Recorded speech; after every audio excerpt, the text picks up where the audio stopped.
Alors, j'ai eu la chance d'interviewer Michael Uras l'année dernière, ici même à Saint-Maur. On avait parlé de Au petit mot, les grands remèdes, qu'on peut trouver maintenant au livre de poche, donc n'hésitez pas. Et puis, on avait aussi parlé de celui-là, que j'aime beaucoup. Nos souvenirs flottent dans une mare poisseuse, au livre de poche également. Et cette fois-ci, Michael n'a pas chômé, hein. Oh, il n'arrête jamais. Cette fois-ci, il Jamais. publie La maison à droite de celle de ma grand-mère chez Prélude. Un excellent roman que je vous conseille vivement. Merci Michael d'être parmi nous. Merci de m'inviter. Alors, dans chaque librairie où je vais me promener, je tombe sur La maison à droite de celle de ma grand-mère. Je ne sais pas si c'est parce qu'il est jaune flashy et que donc on ne peut pas faire autrement que de tomber dessus, mais en tout cas, il saute aux yeux.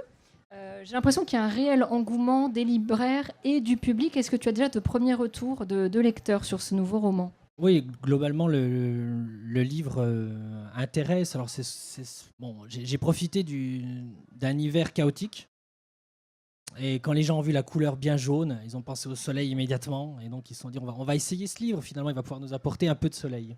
Voilà. Exactement. Alors moi, j'avais beaucoup aimé Nos souvenirs flottent dans une mare poisseuse, lu d'une traite lors d'un trajet en train.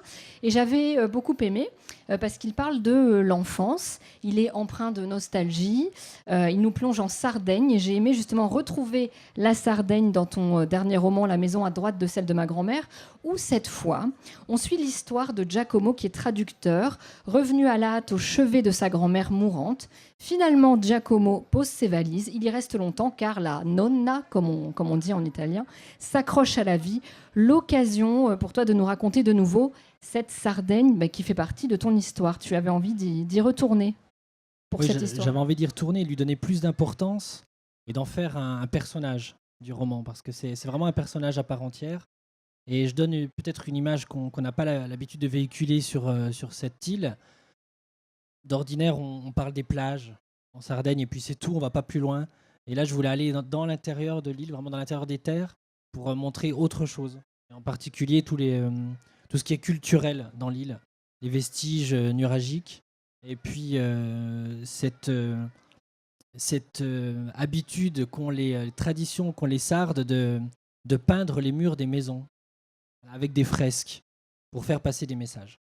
Il y a une écriture très visuelle. On sent que tu y allais forcément à plusieurs reprises et que tu as veillé à décrire les lieux pour qu'on ait l'impression d'y être. Voilà, je voulais transporter le lecteur jusqu'en Sardaigne.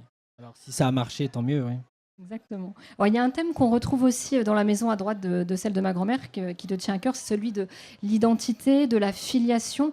Et bien sûr, tout n'est pas simple, et sans trop dévoiler de choses au lecteur. On peut dire que le personnage de Giacomo voit certaines blessures se rouvrir. Il est question d'amour et on ressent une certaine mélancolie aussi qui tranche avec le soleil, la joie qu'on ressent face à la beauté du lieu. Il y a une vraie une douleur quelque part. Oui, c'est un personnage qui est plus complexe que ce qu'on pourrait croire à première vue. Le début du roman est assez léger, je dirais. J'ai voulu faire quelque chose d'assez lumineux. Et par la suite, évidemment, on va découvrir que ce personnage est plus complexe. Et qu'il est surtout miné par des démons intérieurs. Alors l'autre élément qui est assez intéressant, c'est que Giacomo n'exerce pas n'importe quel métier, hein. Il est traducteur, il travaille sur une nouvelle version de Moby Dick. Je crois savoir que tu aimes beaucoup Herman Melville. Oui. Une fois de plus, après avoir écrit sur Proust, je vais le montrer, dans Chercher Proust, là, on a une référence assez directe à Herman Melville et à Moby Dick. On a l'impression que la littérature, forcément, c'est ta passion et c'est quelque chose auquel tu tiens dans certains romans. Tu n'hésites pas à évoquer d'autres œuvres et ce métier. Ouais, j'aime beaucoup évoquer les œuvres qui comptent pour moi dans mes textes et je voudrais m'en passer parfois, mais elles sont plus fortes que tout et les références s'imposent. Et là, c'était Moby Dick. Je voulais surtout me servir, outre la référence, je voulais me servir du prénom d'Ismaël parce que je voulais travailler autour de ce prénom d'Ismaël.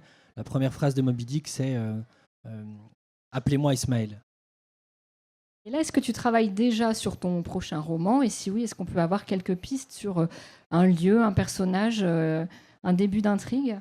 Alors, en fait, j'ai commencé, oui, mais c'est vraiment le tout début, les prémices de mon nouveau roman.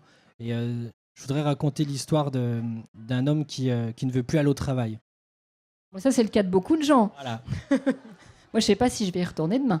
Et voilà, c'est ça. Donc, en fait, un homme qui se prend pour un iguane, l'iguane de Mona, qui est considéré comme l'être vivant le plus paresseux du monde.